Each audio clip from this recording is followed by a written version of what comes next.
I then went to the Korean Contemporary History Museum to learn more about the country's remarkable rags to riches story, dubbed the Miracle on the Han River. Cue South Korean national anthem. Following the Korean War, South Korea was one of the poorest countries in the world, on par with sub-Saharan Africa. However, after the 1961 military coup, new President Park Chung-hee set about modernising the country in a style known as developmental dictatorship. Working with only the most powerful family-run businesses, known as the chaebols, meaning wealth clan, Park gave them certain targets in return for extremely favourable government policy.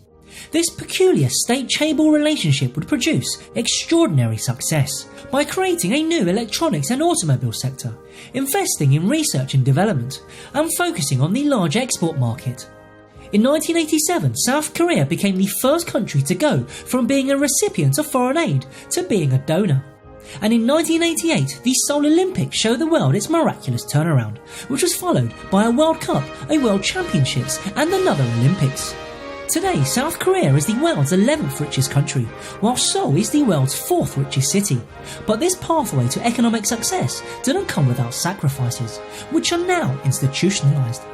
Most visible is the country's work-driven culture, where South Korea are ranked third in the world for longest working hours. Indeed, most famously in 1970, Jeon Tae-il, a 22-year-old tailor, captured the moon of the country when he protested at the 18-hour days, poverty wages and squalid working conditions by setting himself on fire and running through downtown Seoul, shouting his last words, "We are not machines."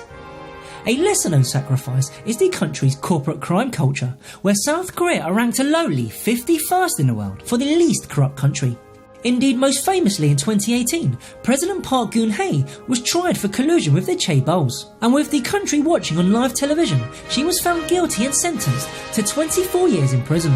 For those with a love of poetic justice, President Park Chung-hee just happens to be the daughter of President Park Chung-hee.